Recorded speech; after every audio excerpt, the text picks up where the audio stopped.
Olá, doutora Lívia, seja muito bem-vinda ao nosso programa. Eu estou muito feliz em recebê-la. Essa é a primeira vez que eu converso com uma neurocientista, que são os responsáveis por tentar compreender melhor como o sistema nervoso tem influência sobre o funcionamento do corpo humano. Prazer conversar contigo. É um prazer estar aqui, é sempre bom divulgar a ciência, né? Toda oportunidade é maravilhosa. Doutora Lívia, eu queria que você começasse contando pra gente o que ele levou a estudar neurociência. De que maneira se deu esse encontro entre a Lívia e a neurociência? Você já se imaginava cientista quando era criança? Bom, quando eu era criança eu me imaginava com papéis, computadores, coisas de escola, papelaria. E com o tempo fui me apaixonando por biologia, que era a única matéria na escola que eu realmente gostava. E aí, nesse meio do caminho de estudar biologia, de me interessar por corpo humano, funcionamento, já na faculdade de biologia eu encontrei um laboratório de pesquisa básica em neurociência. Era um laboratório que pesquisava epilepsia.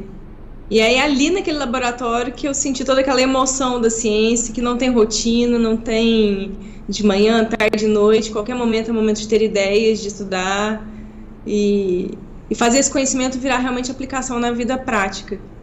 E desde então, não saí mais. Foi paixão à primeira vista e fiquei até hoje.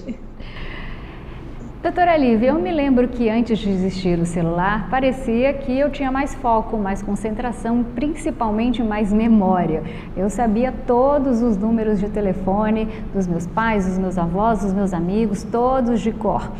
Hoje, se eu souber meia dúzia, é muito. Eu gostaria de saber se há algum estudo que comprova o uso excessivo de celulares, né? Como é que o uso de celular afeta a nossa capacidade de concentração e memória, né? E quais são os principais problemas de aprendizado que o uso excessivo de smartphone pode causar? Bom, o celular ele se tornou um computador nas nossas mãos, né? A gente consegue acessar qualquer informação, qualquer data, conteúdo ali em poucos cliques, né, na tela. E isso é muito bom, né? A gente nunca pode culpar a tecnologia pelo mau uso que nós fazemos dela. Então, o fato de usar excessivamente o celular ou de, nos momentos vagos ali, trocar o livro de papel ou trocar uma conversa pessoal por ficar assistindo vídeos repetitivos, né, para ficar correndo ali o dedo na tela do celular. Isso é prejudicial porque o tipo de tecnologia que tem ali favorece a gente pular a atenção muito rápido de uma coisa para outra. Naturalmente, nossa atenção já fica oscilando entre vários estímulos, né? Isso é biológico. Só que o celular ele dá uma recompensa para o cérebro através desse salto da atenção. E o cérebro adora tudo que gasta pouca energia. Então, no celular eu tenho pouco esforço para uma recompensa muito rápida. É uma tecnologia muito imediatista. E aí o cérebro vai se acostumando com isso. E aí ele transfere essa necessidade de estímulos rápidos com recompensa rápida para tudo na vida. É como se eu fosse perdendo a paciência cognitiva, né? Existe esse termo. Vou comparar duas situações. Um livro, né? Quando eu vou ler um livro, uma história grande, um livro ali de mais de 200, 300 páginas, eu tenho que me concentrar, eu tenho que ler página por página, não tem como eu pular na frente ou pesquisar um termo ali no livro para adiantar uma parte, né? Algo que nós fazemos naturalmente na tela do Google. Então, o livro exige uma paciência cognitiva e um foco maior. Ao mesmo tempo que o material, o livro físico, prende mais a atenção por estimular mais sentidos.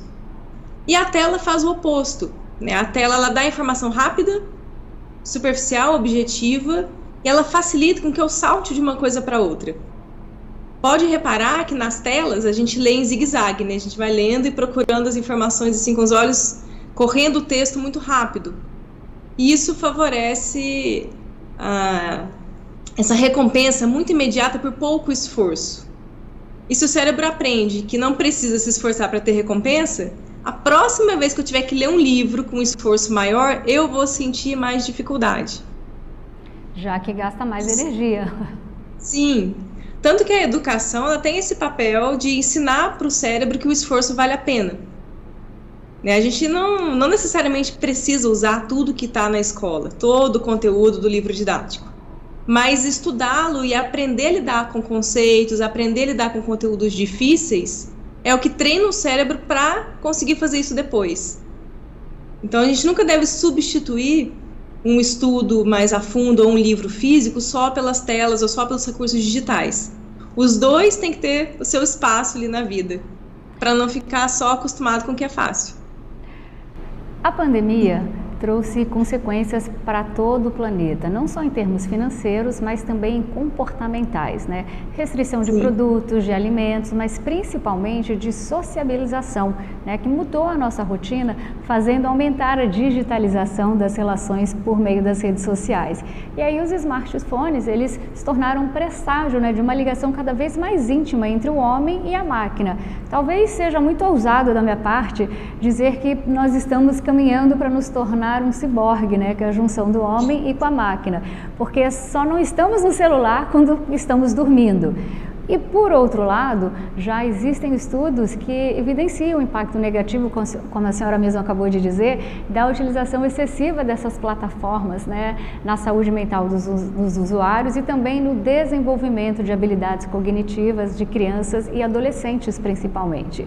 Uma pesquisa realizada na Universidade de Johns Hopkins, nos Estados Unidos, apontou que aqueles que gastam mais de 3 horas nas redes sociais por dia, eles apresentam maior risco de transtornos mentais. E da mesma forma, eles também mostraram que a redução do uso das redes sociais para 30 minutos por dia diminui o sentimento de solidão.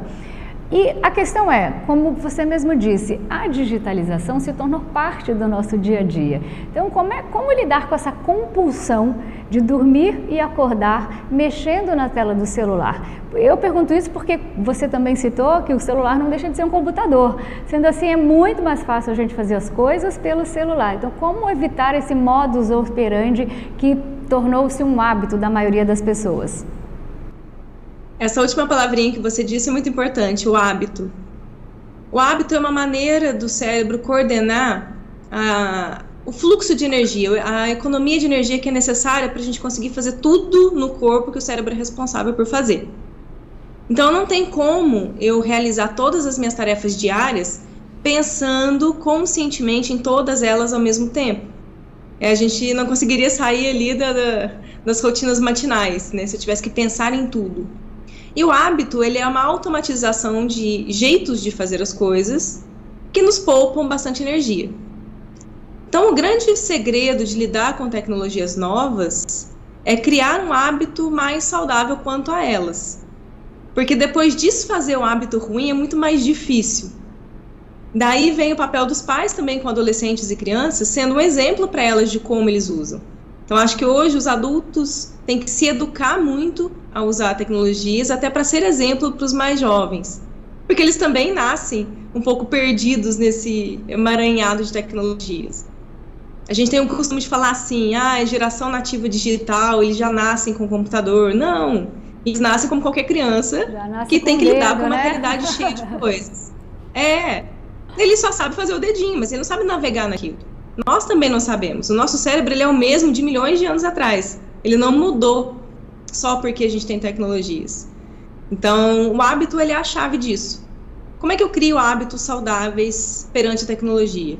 Pensando sobre elas. Para um tempo, né, faz aí um autoconhecimento, uma avaliação da sua rotina. Onde que essa tecnologia é necessária? Eu preciso trabalhar usando smartphone, às vezes 2 smartphones. Eu trabalho com 2 smartphones na mão. Né, um para alguns assuntos, outro para outros. Então, no meu momento de lazer, no meu momento de almoço, no meu intervalo da tarde, na academia, eu vou evitar cortar esses 2 aparelhos. Eu vou dar preferência ali para o fone de ouvido já com a playlist pronta e eu não vou ficar segurando o telefone na mão. A hora de dormir, a higiene do sono, né, não levar esses aparelhos para a cama. Na cama, eu leio um livro físico, para tentar equilibrar os momentos do dia. Eu vou sentar para almoçar com meu marido, com filhos, com amigos. Eu não vou ficar com o celular em cima da mesa. Eu guardo na mochila. Então, ter um equilíbrio para viver cada parte do dia, podendo excluir essa ferramenta quando ela não for necessária. Senão a gente vai caindo no hábito automático, ficar toda hora olhando, mesmo que não tenha nada. E isso prejudica. Seria voltar aos velhos hábitos na época que não tinha celular, então. Exatamente, tentar gerar esse equilíbrio de forma consciente, mas para isso a gente precisa parar para pensar neles. Aqui em casa, eu vou dar um exemplo pessoal, aqui nós optamos por manter luzes amarelas. Você pode até perceber que a luz aqui não é tão boa por isso. Escurece, a gente usa luzes amarelas para manter um conforto, manter um ambiente mais calmo, um ambiente menos estimulante para facilitar o sono. Então, algumas escolhas conscientes que se tornam hábitos mais saudáveis depois. E o uso do celular é um deles. Doutora Lívia, eu sei que você tem muita experiência com alunos das mais diferentes idades, principalmente com essa nova geração de adolescentes que aí está e que nasce ligada no smartphone. Quais são os efeitos do uso excessivo de tecnologia no cérebro, né, dos adolescentes que ainda está em formação, seja nas redes sociais, nos smartphones, nos jogos eletrônicos, e como é que isso pode afetar o desempenho escolar dessas crianças? Bom, o uso da tecnologia vai envolver vários objetivos. No caso de um jogo, por exemplo, vários jogos vão ter, inclusive, pontos positivos para ensinar algumas habilidades. Tem jogos que usam raciocínio, tem jogos que trabalham pensamento crítico, analítico, estratégia. E esse ponto seria positivo. O excessivo, ou seja, aquele uso constante, a ponto do jovem sentir uma abstinência quando deixa o aparelho, isso é ruim. E principalmente nos adolescentes, porque o cérebro deles ainda não completou o desenvolvimento de uma área muito importante, que é o lobo pré-frontal, que fica na parte aqui da frente do cérebro. Ele só fica pronto totalmente após os 20 anos. Então, nessa fase ali dos 15 aos 18, 19, é uma fase em que essa região está se desenvolvendo e é uma região que coordena nossas decisões, planejamento, capacidade de se autocontrolar. Então, o controle de impulsos está ali naquela região e por isso adolescentes só tendem a ser mais impulsivos. Eles têm menos controle. Nessa região também tem alguns circuitos de motivação. E o adolescente também tem isso ainda pouco desenvolvido. Vou dar um exemplo que acho que os pais aí vão se identificar. O adolescente, ele não se motiva ou ele não se engaja em tarefas com pouca recompensa. Se eu for lavar a louça aqui só para agradar minha mãe, isso para ele é pouco. Mas dobrar os pais para conseguir ir numa festa no final de semana, que tem risco, né? Nossa, aquela adrenalina de ir numa festa que não necessariamente é corriqueira para ele, isso sim dá muita emoção e isso motiva. Os adolescentes, eles se motivam por estímulos muito fortes, porque são os estímulos fortes que vão desencadear essa sensação de motivação, que é a descarga de dopamina. Ele não vai ter isso para estímulos corriqueiros, ainda não, né, nessa fase. E por outro lado, ele também tem uma baixa percepção do risco e de consequências. Ele não tem medo daquela ameaça dos pais. Se você mentir para mim, eu vou cortar seu videogame, seu computador, vai ficar de castigo. Isso para ele está longe, distante, né? O risco e a consequência não impacta ele. Mas a chance de, se eu conseguir nessa festa, vai ser demais. Então há um desbalanço ali entre a percepção dele do que é recompensador e do que é consequência possível. Como ele percebe pouca consequência, ele se motiva por impulsos por recompensas muito altas, ainda mais que envolvam uma certa dose de adrenalina. Esse é o cenário do adolescente. Imagina isso tudo junto com um monte de aparelhos e redes sociais. Tá feita toda a mistura, né? Então, o jovem... Pode falar. Não, é que eu tenho 4 sobrinhos adolescentes e é bem isso que você está falando. Você imaginou alguma situação aí, né? É bem isso. Então, nesse momento, os pais e a família têm um papel muito importante de autoridade mesmo. O adolescente tem que ter uma certa dose de autonomia para aprendendo a se virar, mas tem certas regras familiares que ele tem que seguir. E dentro dessas regras pode ter todo um controle de horas que ele pode ficar em qual aparelho, momentos que ele vai ter que cumprir tarefas que não vinculem ao uso de aparelhos celulares ou outras tecnologias digitais, né, para que ele use também todo o seu corpo, para atividades físicas, para atividades manuais também. E de convivência, principalmente. Que eu acho que esse item é o maior problema de todos, né? Fica o dia inteiro no computador ou no celular e não quer fazer mais nada. O pior é a sociabilização. Não quer ir em festa de família, não quer nem levantar para sentar à mesa para comer.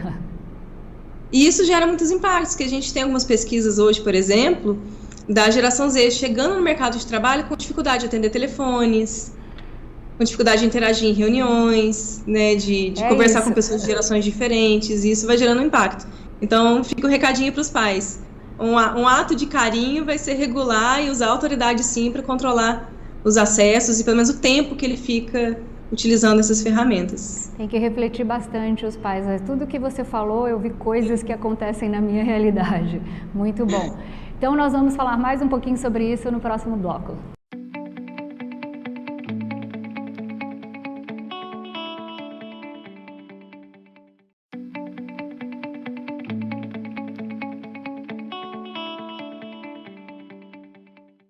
Doutora Lívia, no início do programa eu falei que a senhora é uma neurocientista, né, que neurocientista compreende melhor o sistema nervoso, mas eu tenho certeza que muita gente não sabe o que faz. Então, antes de nós adentrarmos um pouco mais no assunto, eu gostaria que você explicasse como é seu dia a dia, a importância de ser um neurocientista nas vidas das pessoas, né, e toda essa coisa que vocês são responsáveis como o sistema nervoso afeta o funcionamento do nosso corpo humano.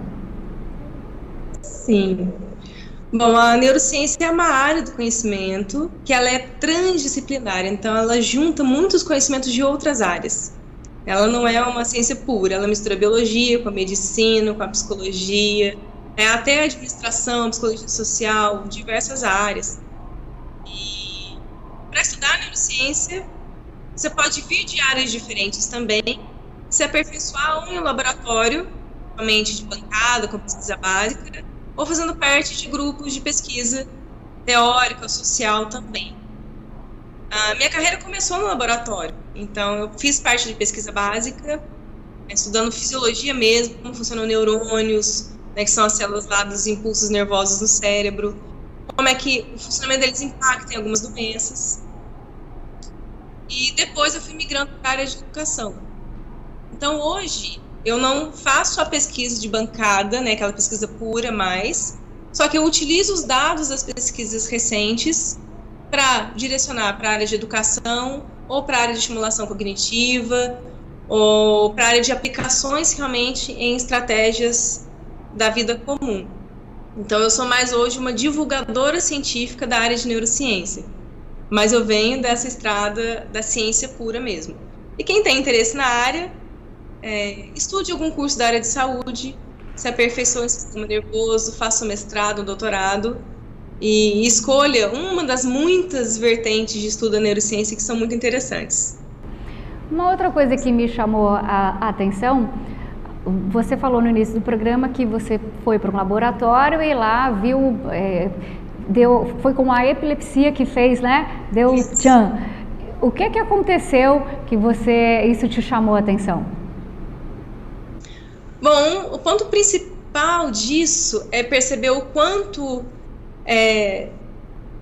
coisas microscópicas alteram no cérebro e geram danos muito grandes. Ou seja, o quanto o corpo e o cérebro são uma estrutura só. A gente tem aquela falsa sensação de mente são, corpo são, como se mente e cérebro fossem duas coisas separadas, e não são. Então, nesse laboratório, estudando as origens da epilepsia no cérebro, que eu percebi isso. Nossa, como que cada detalhezinho, cada molécula, cada átomo, cada substância química que tem dentro do cérebro muda o funcionamento do corpo inteiro. Não só o funcionamento, mas como ele pensa, como ele age, o comportamento que é gerado dali. E isso se tornou uma grande incógnita para mim. Eu comecei a querer investigar mais e mais para descobrir, mas o que mais que funciona ali quimicamente que influencia no meu corpo? Ou o que meu corpo faz que influencia a química do cérebro também, já que é uma via de mão dupla. Então foi essa grande fascinação. Porque a gente vê, às vezes a gente está andando e vê as pessoas tendo um ataque e ninguém sabe realmente, né, o que se dá, que às vezes um pequeno detalhe que faz acontecer isso e a pessoa às vezes nem sabe o que aconteceu. Eu também tenho algumas doenças autoimunes que vêm do cérebro, né? E você falou uma coisa muito importante, que mente e cérebro são uma coisa só. Muitas vezes a gente desenvolve alguma doença que é causada principalmente por mau funcionamento de todo o organismo que desencadeia isso no cérebro. É importante falar isso, né? A lúpus, a lico, sim, né? Tem muitas doenças que são autoimunes que vêm dessa falta de funcionamento correto de todo o corpo humano. É isso, né? Sim, eu acho que a nossa sociedade se perdeu um pouquinho nesse respeito da integração das duas partes. Acho que hoje a gente valoriza muito o trabalho intelectual, valoriza muito o ler, o estudar, o passar o dia trabalhando, e desvaloriza o período de lazer, ou o tempo para os hobbies que gosta, ou o tempo de sono, o tempo de atividade física, como se, dedicando menos tempo a essas coisas, eu fosse ficar mais produtivo. E não é isso que acontece. Quanto mais tempo as pessoas passam na mesma tarefa, ou trabalhando, ou estressadas, ou preocupadas, menor é o desempenho dela nessa tarefa que ela precisa concluir. Então, o que faz aumentar a performance é exatamente o equilíbrio do corpo com o cérebro. Vou dar um exemplo bem simples. Se eu me alimento mal, se eu faço as refeições do dia com base de alimentos industrializados, a USP publicou uma pesquisa nesse sentido, onde ela dizia que apenas 20% das calorias diárias vindas de alimentos industrializados são suficientes para prejudicar em 20% o desempenho cognitivo. Então, olha só, como é que o tipo de alimento que eu vou fazer a ingestão prejudica a qualidade de funcionamento do jeito que eu penso, da maneira que eu me comporto. E a gente vai vendo esses estudos confirmando isso e começa a passar vários filmes na mente, né? Eu falei, poxa, eu podia ter feito melhor tal atividade se eu tivesse comido melhor, se eu tivesse movimentado o meu corpo, se eu tivesse tido um final de semana mais prazeroso com a família. Então, nós somos bichos ainda muito simples. A gente precisa de cada pedacinho ali da rotina muito bem cuidado para um desempenho intelectual suficiente. Pegando um gancho no que você acabou de dizer, a alimentação saudável e saúde mental, você mesmo disse, em dia tem tudo a ver, né? Um estudo publicado na revista científica The Lancet, de 2018, ele analisou a relação entre dieta e sintomas de depressão em adultos. E os pesquisadores descobriram que dieta rica em frutas, vegetais, grãos, peixe, azeite, estava associada a um menor risco de desenvolvimento de sintomas depressivos. Já uma dieta rica em alimentos processados, como açúcar, gorduras, né, essas coisas que fazem parte do nosso dia a dia, ela foi associada ao maior risco desses sintomas. Então, por que uma alimentação saudável tem tudo a ver com uma saúde mental saudável? Exatamente, porque corpo e cérebro estão totalmente vinculados. O sistema digestivo, ele é o primeiro que recebe esses nutrientes, e ali no sistema digestivo tem uma quantidade muito grande de serotonina, que é um neurotransmissor muito famoso como sendo o neurotransmissor da felicidade, do bem-estar. E a maior quantidade dele é liberada exatamente nos intestinos. Então, esse neurotransmissor liberado ali, lógico que ele tem outras funções, né? Mas ele também sinaliza para o cérebro o estado geral do corpo. O nosso corpo, ele fica o tempo todo mandando para o cérebro em mensagens para dizer como ele está de saúde. E um desses fatores, uma das mensagens que mais pesam nessa conta é o tipo de nutrição, o tipo de nutrientes que entram ali, se esse alimento ele é natural, se ele é um alimento orgânico, se ele é um alimento que está cheio de agrotóxico, se ele é um alimento todo industrializado, cheio de conservantes e açúcares e gorduras. Não que a gente precise demonizar ingredientes, não é isso. Mas é o equilíbrio das quantidades. Quanto menos industrializados a gente consumir, melhor vai ser a comunicação do estado geral do corpo para o cérebro. E aí o cérebro recebe esse feedback, o corpo está ótimo, está tudo funcionando, e aí ele consegue funcionar melhor também. Um segundo aspecto que tem a ver com alimentação é a saúde cardiovascular. Guarda essa dica. Tudo que faz bem pro coração, faz bem pro cérebro. Tudo. Se o coração funciona bem, quer dizer que tem sangue oxigenado e rico em nutrientes chegando no cérebro e o cérebro funciona bem.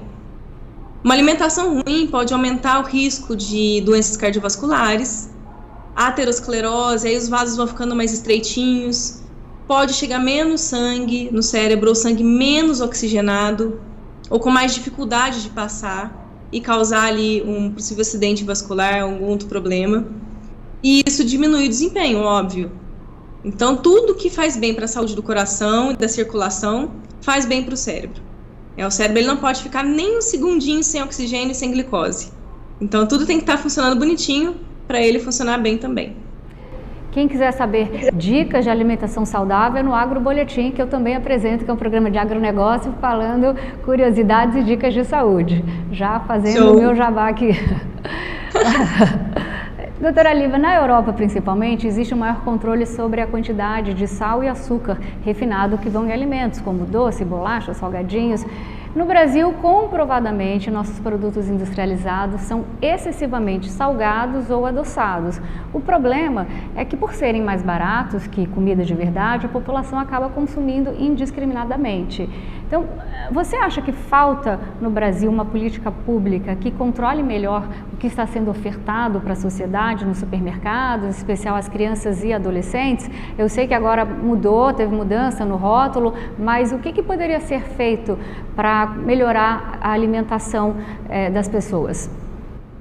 Sim, com certeza isso é um problema grande social que nós temos, né? Dos alimentos com pior qualidade nutricional serem os mais baratos e mais fácil acesso. Qualquer ação, qualquer política pública que tente inverter um pouco isso, ou pelo menos garantir o acesso das famílias, um acesso tão fácil quanto a alimentos in natura, já melhora muito a saúde da população. Então, talvez feiras comunitárias, acesso a bancos de alimentos que envolvam verduras, frutas e alimentos in natura, ingredientes pouco processados como arroz, feijão, cereais.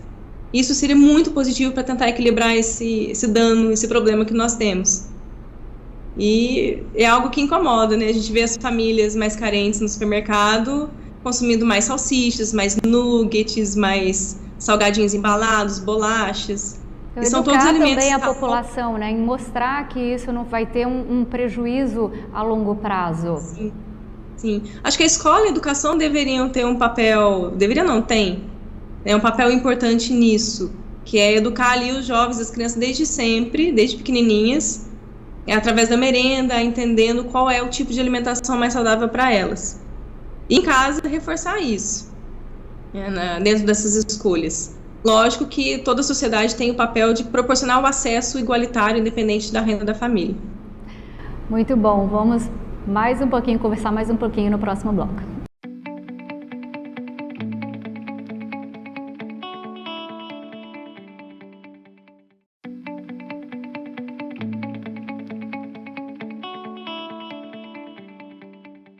Vamos falar agora sobre TDAH, o transtorno de déficit de atenção e hiperatividade, que é uma perturbação de neurodesenvolvimento caracterizada por desatenção com hiperatividade e impulsividade em graus inconsistentes com o nível de desenvolvimento do indivíduo. Os critérios de diagnóstico, eles requerem que os sintomas comecem a manifestar antes dos 12 anos e que estejam presentes durante mais de 6 meses e que também causem problemas em pelo menos 2 cenários diferentes, na escola e na casa, por exemplo. O TDAH virou uma palavra de moda, mas é um problema muito sério que afeta um número grande de pessoas. Eu queria que você explicasse o que é TDAH e de que maneira nós podemos perceber os principais sintomas dessa condição numa criança ou num adolescente. Sim. O TDAH, esse transtorno de déficit de atenção e hiperatividade, ele tem origem numa tríade que funciona diferente nessas pessoas. A atenção, que ela é uma atenção muito mais fluida, muito mais... muito pouco fixada, essa pessoa ela tem uma atenção focada menor do que as outras, somada a um comportamento um pouco mais impulsivo, uma deficiência ali no autocontrole, hiperatividade, tanto mental quanto física. Então, são pessoas que têm a necessidade de se movimentar mais, de se mexer mais, ou de pensar mais rápido sobre as coisas, né? No adulto, principalmente, aquela pessoa que tem a necessidade de completar a frase do outro, que não tem a paciência de escutar ela terminar de contar uma história, já começa a pensar em outras coisas durante uma conversa, né? Isso seria hiperatividade mental. E ela é uma condição neurobiológica. Então, o cérebro dessa pessoa funciona realmente diferente em algumas áreas que regulam esses 3 comportamentos. E na infância, né, esse critério de diagnóstico, de perdurar, de gerar esses impactos, é exatamente para diferenciar o TDAH de algum efeito, algum sintoma decorrente de uma situação convencional, uma situação corriqueira. Porque a falta de atenção pode acontecer por diversos motivos, né? Eu posso ter falta de atenção porque eu me distraí, ou porque eu estava ansiosa, ou porque eu estava com medo da data da prova, ou porque realmente tinha muitos distratores no ambiente. Então, pode ter sido uma situação pontual. Ou posso estar impulsiva, porque já faz parte da criança, adolescente, ter um pouco mais de impulsividade. Ou posso ser hiperativo, estar hiperativo, porque é uma situação, eu estava muito empolgada, a criança estava empolgada porque tinha uma festinha, tinha os amiguinhos, tinha alguma situação diferente. Então, esse período dos sintomas, eles apresentarem-se todos juntos e impactarem fases e momentos da vida, são os critérios para diferenciar o TDAH de situações corriqueiras. Porque senão todo mundo ia falar, todo mundo é TDAH. Não. Era isso que eu ia perguntar, porque qualquer coisinha, às vezes a criança é mais hiperativa do que as outras, né? E aí, tem TDAH, ela aí tem hiperatividade. Às vezes é muito mais alguma situação, ou já acha, vai para o psicólogo. Principalmente criança, minha irmã tem uma escola, então todas as coisas os pais se preocupam. Tem déficit, não tem? Porque é muito sutil, né? É muito difícil de qualquer anormalidade. Sim. Muitas vezes os pais já acham que já está com esse déficit. E hoje é comum, os pais, parece que o ponto de referência é diferente, né? As infâncias antigamente eram infâncias mais livres e tinham mais crianças em casa. Então as crianças se distraíam muito nessa necessidade de movimento, de gastar energia. Ou elas brincavam na rua, ou brincavam na roça, ou brincavam entre elas, brincavam e brigavam entre elas. Então tinha um gasto de energia mais natural nas infâncias de antigamente. Hoje as infâncias, além de serem mais solitárias, né, menos filhos por família, e são mais guiadas por escolas, creches ou atividades que são supervisionadas. E aí a criança fica com pouco tempo realmente para extravasar a energia que ela tem, brincando, imaginando, correndo. Então, ela tem essa necessidade de gasto energético, ela tem esse impulso, ela precisa explorar o ambiente. E aí, como ela está mais restrita nesses ambientes controlados, parece que qualquer agitação extra virou um transtorno. Então, tem esses 2 pontos aqui, os 2 lados da moeda. Mas quando há o TDAH realmente diagnosticado, e hoje tem de se diagnosticar cada vez mais, porque se conhece e se estuda mais sobre a condição, nós entendemos que ela é uma condição genética, ela tem um fator hereditário. Então tem muitas pessoas, muitos pais, avós, que não foram diagnosticados na infância ou na juventude e que têm diagnósticos tardios hoje. Então quando as pessoas falam assim, mas está tendo muito diagnóstico, é um excesso de diagnósticos, não. É que hoje existe diagnóstico, antes não existia. Então, não sabia o que era isso, né? Estou diagnosticando os novos e os antigos. Agora, então é uma situação que a gente tem que parar ali para não julgar de imediato, mas ponderar que sim, tem mais diagnóstico, mas porque hoje existe um diagnóstico. E quais são as terapias mais eficazes para melhorar o desempenho acadêmico e comportamental em adolescentes, né, com o TDAH, e como eles se comparam em termos de eficácia a longo prazo e possíveis efeitos colaterais desses remédios, né? De que maneira a escola pode acolher esse tipo de aluno? É um movimento conjunto de toda uma sociedade, né? Tanto a parte de saúde, estudando e se aperfeiçoando nos tratamentos, tanto farmacológico quanto os psicoterapêuticos, que é um ajuste de rotina, um acompanhamento né, de autoconhecimento mesmo, quanto a família entender a característica daquela pessoa e a escola entender como que ela vai acolher sem culpar ou sem, né, criar um estresse extra para esses alunos. Quem tem TDAH e lida com ele também está desconfortável, porque ele também se sente culpado. Para ele não é legal não conseguir acompanhar a turma. Então a escola tem esse papel de acolher, ao mesmo tempo que ajuda essa pessoa a se desenvolver. A mesma coisa em casa e a mesma coisa com o tratamento de saúde. Todas essas áreas estão se desenvolvendo juntas hoje, né? Nós não temos ainda todas as respostas.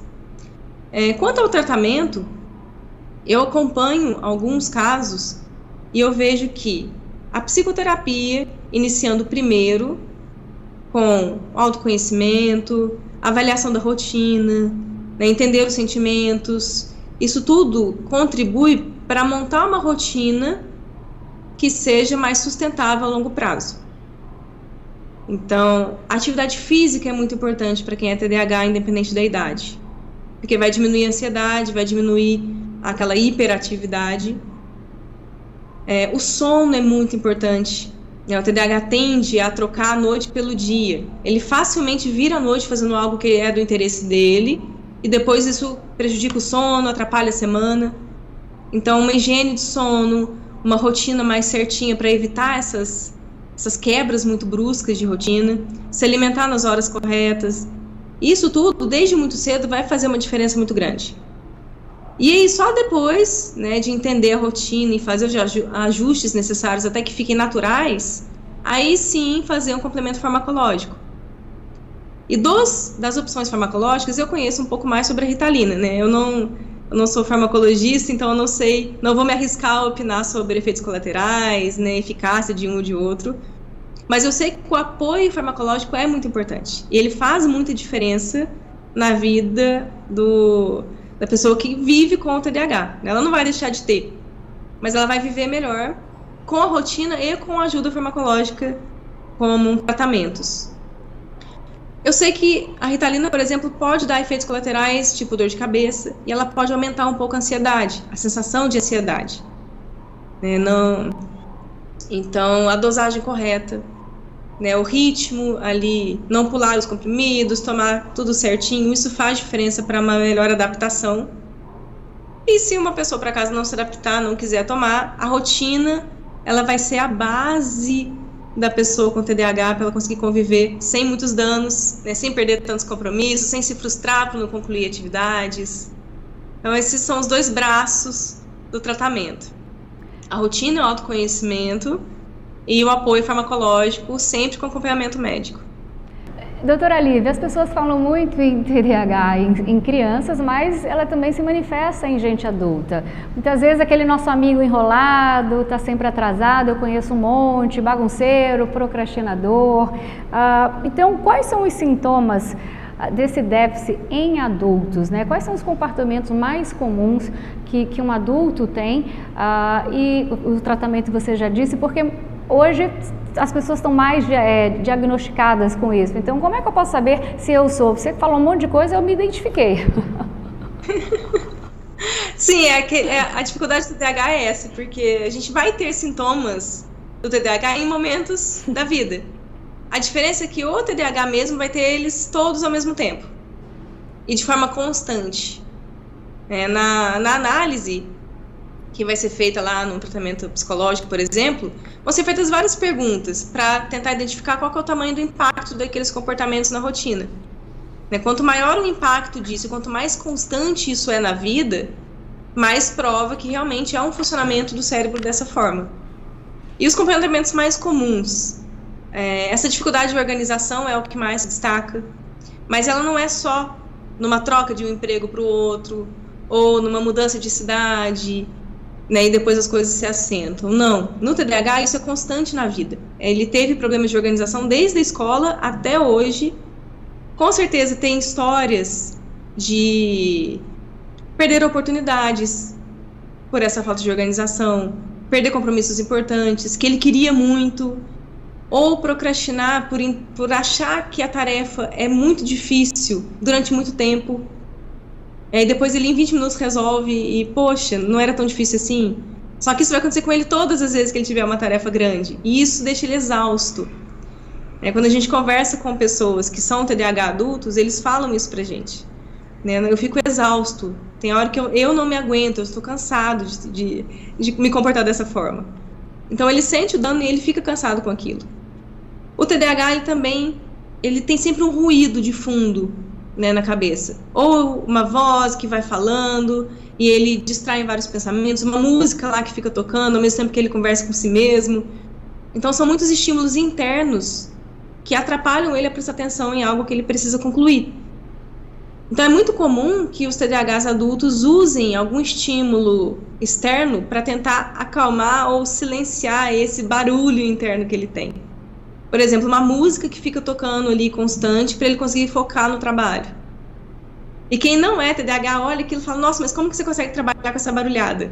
Não, ele precisa, porque aquele barulho está ajudando a mente dele a ficar quieta.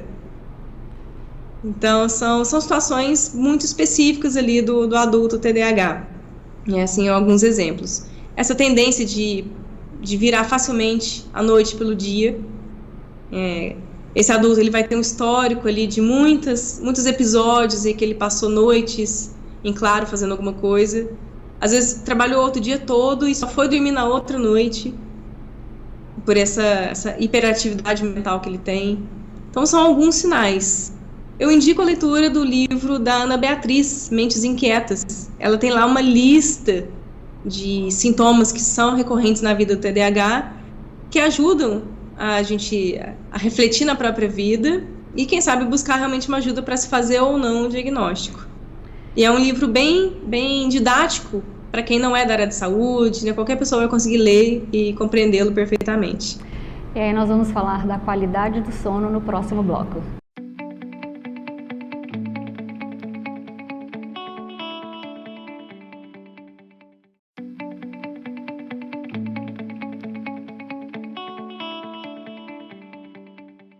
Doutora Lívia, nos últimos anos surgiram uma série de livros sobre a importância da qualidade do sono e de como ela afeta o bem-estar geral do indivíduo. Tem gente que diz que nós temos que dormir 8 horas por noite, independente do horário. Outras ressaltam que nós temos que dormir muito cedo, antes das 22 horas, porque isso facilita a liberação de melatonina no cérebro e acordar cedo. Eu também já li que cada indivíduo é único e por isso tem sua própria necessidade. Enfim, por que dormir bem é tão importante para o nosso bem-estar e a nossa saúde mental? Bom, a primeira questão é que o sono ele é uma necessidade fisiológica, assim como comer, beber água. Ele é necessário para o funcionamento saudável do corpo. No sono, o cérebro ele não fica totalmente relaxado ou parado. O cérebro não dorme. A gente dorme para que o cérebro faça uma série de atividades que é específica desse momento. Então, um exemplo é a própria limpeza geral de metabólitos do metabolismo cerebral. O que são isso? São como se fossem sujeiras que vão se juntando a partir de todo um dia pensando, resolvendo problemas, raciocinando. Todo esse trabalho do cérebro ao longo do dia gera uma série de resíduos químicos que só vão ser limpos do sistema à noite. Então, por isso que privação do sono gera efeitos muito fortes, Ficar muitos dias sem dormir vai gerar alucinações, vai gerar muitos problemas fisiológicos, sim, por conta de todos esses resíduos que não foram limpos. Então, essa é uma primeira razão. A segunda razão é a na guerra eles faziam isso, Deixava a pessoa sem dormir. Sim, a privação do sono tem muitos estudos interessantes sobre a privação do sono. E a gente deve evitar ao máximo isso, porque prejudica muito a nossa capacidade de tomar uma decisão coerente. A gente não pode confiar nas nossas decisões se não tivermos dormido bem. Isso é tão sério que há toda uma legislação para pilotos de avião, por exemplo. O piloto que ele não dormiu a quantidade de sono recomendada, ele não pode pilotar, ou que ele não descansou um certo intervalo de tempo, porque prejudica a capacidade dele tomar decisões numa situação de risco, por exemplo. Eles mudaram essa lei, Agora eles têm que trabalha X horas e depois, hoje. Porque já tiveram alguns casos de acidente que o piloto teve que dobrar, uma coisa assim, O próprio o acidente famoso, né, no Brasil, dos Mamonas Assassinos. Isso. No relatório deles tem um forte fator ali da exaustão dos pilotos. Então, é muito sério o sono. E além dessa coisa fisiológica de funcionamento, a gente tem a consolidação de memórias. Ainda mais nos jovens estudantes, quem está se preparando para concurso, o adolescente que quer passar no vestibular. Não adianta vir à noite estudando. É melhor estudar menos e dormir bem. Você vai ter mais chances de ter ideias boas na prova do que vir à noite estudando e ir direto fazer uma prova, ou dormir pouco tempo e ir fazer uma prova. O sono ele vai ajudar muito a transposição da memória de curto prazo para a memória de longo prazo. Então, tudo que eu estudei vai ser reorganizado na mente à noite. O que é uma boa noite de sono, né? O que é uma noite de sono saudável e possível para um brasileiro? Será que o brasileiro tem dormido bem? Olha, acho difícil. Acho que é uma crise mundial o sono, viu? Mas você comentou no início sobre essas diferenças de horas, né? Quanto que eu preciso dormir? A gente sabe que, dependendo da faixa etária, há algumas diferenças de necessidade de sono. Então, crianças e adolescentes, por exemplo, têm uma necessidade maior de sono. Até pelo momento de desenvolvimento do cérebro, a mudança hormonal que acontece.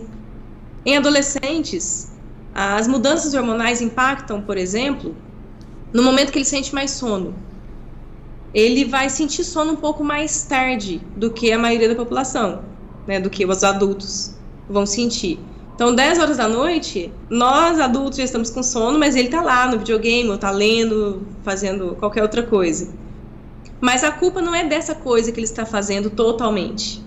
Ele não vai ter sono naquele momento, ele vai ter sono um pouco mais tardiamente e tem influência dos hormônios nisso. Só que, ao mesmo tempo, ele tem uma necessidade maior de sono, de 8 a 10 horas pelo menos. E aí, ele vai sentir muito sono pela manhã. Que a maior dificuldade com os adolescentes é o estudo matutino, né? Ele levantar às 6 horas da manhã. Então... Eu tenho dois assim, trocam a noite pelo dia, estudam de manhã e na hora da escola é aquela confusão para fazer os dois acordarem. A gente não vai conseguir mudar os horários das escolas todas, né, tão cedo. Mas acho que conversar com os adolescentes para tentar minimizar esse efeito é importante. Porque sim, né, compreendê-los é importante, que ele vai sentir mais sono de manhã sim, mas como tentar ajudá-lo a dormir um pouco mais cedo? Mesmo que ele não tenha aquele sono no horário que seria o correto ele dormir. Será que se a gente mudar o ambiente da casa, será que mudar o tipo de atividade que ele faz à noite, mudar um horário de atividade física, por exemplo, para ele sentir sono mais cedo? E aí cada caso, cada família vai entrar num acordo.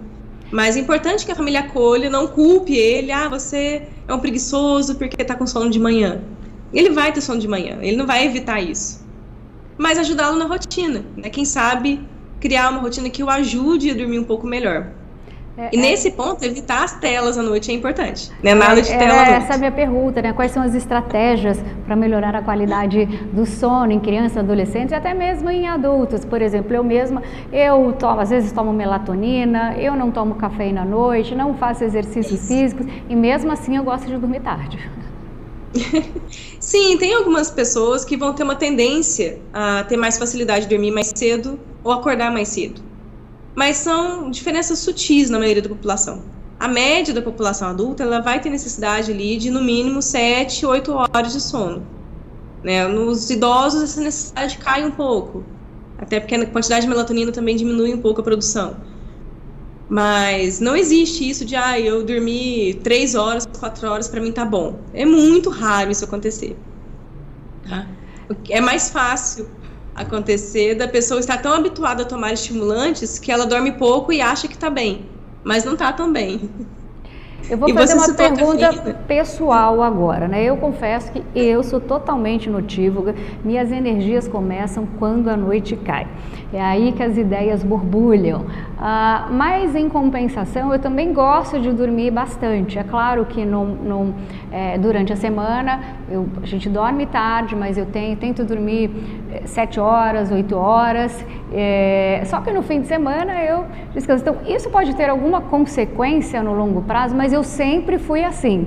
Sempre gostei de dormir mais tarde e acordar mais tarde. Minha mãe, já meus pais, eles dormem com as galinhas, né? Dormem e acordam com as galinhas. 5 horas da manhã já está todo mundo em pé. E eu normalmente funciono depois das 8 da manhã. 8 horas é o meu horário. Isso significa alguma coisa? Não, pode ser normal também? Pode ser totalmente normal, sim. E você sente que seu sono foi reparador? Essa é uma pergunta importante, né? Você acorda bem-estar? Ou você não sente sonolência durante o dia, tendo esse ciclo? E aí eu pergunto, dormir muito é dormir bem? Não necessariamente. Um bom exemplo disso é quem consome cafeína demais. A cafeína, a gente demora ali... Nós demoramos mais de 4 horas, com certeza, para eliminá-la do corpo. Então, eu tenho essa política de não tomar café após as 4h30 da tarde. Eu não vou. Meu último cafezinho é às 4.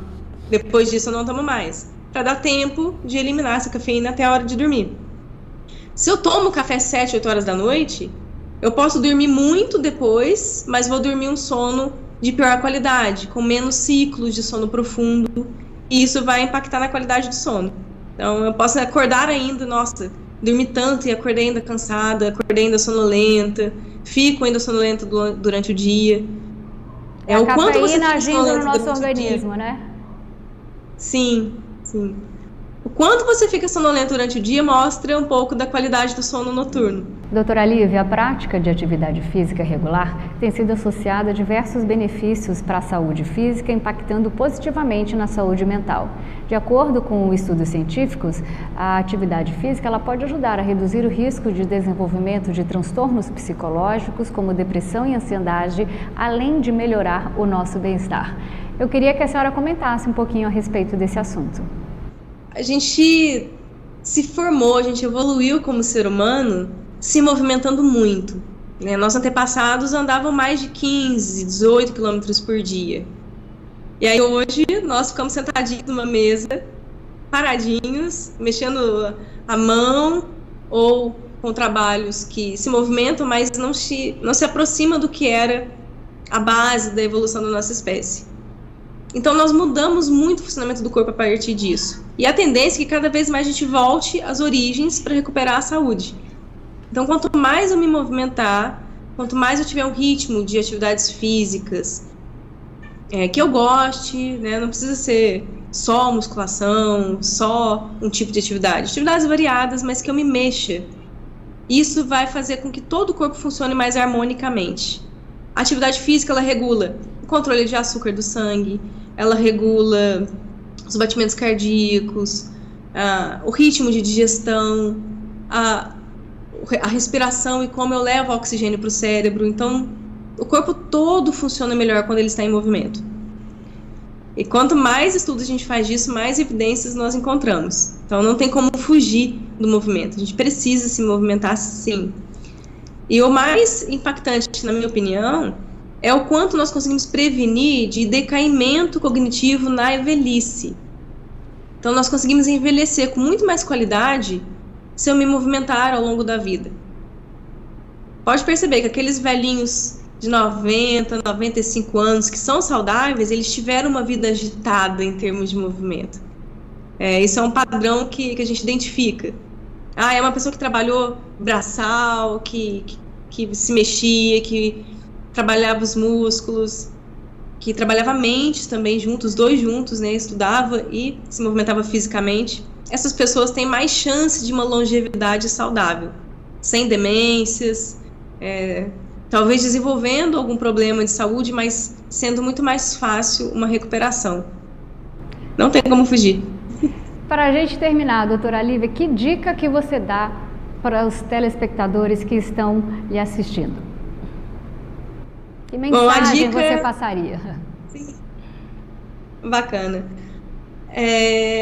Nós nos afastamos muito do básico, né, no nosso ritmo de vida. E quanto mais conseguimos voltar ao básico na rotina, melhor. O que é o básico?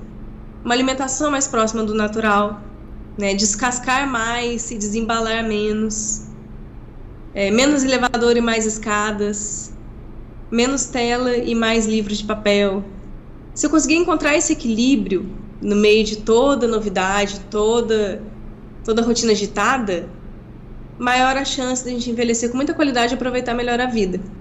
Então vamos voltar ao básico. O básico funciona. Não é um retrocesso, né? É uma necessidade. Não. O maior avanço nosso vai ser juntar o avanço tecnológico com as necessidades básicas de vida do nosso corpo.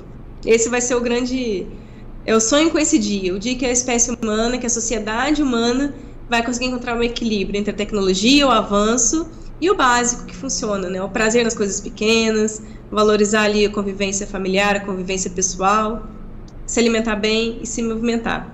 E dormir bem também, né? Sim, esquecemos do sono, dormindo bem. Doutora Lívia, muito obrigada, eu adorei conversar contigo e muito obrigada por compartilhar conosco um pouquinho acerca de todo o seu conhecimento desse tema tão importante para nós. Eu que agradeço muito a oportunidade, estou à disposição sempre. Um abraço a todos. Até mais, um abraço. E a você que nos acompanhou, obrigada pela companhia. Continue ligado na programação aqui da TBO, a TV que você se vê.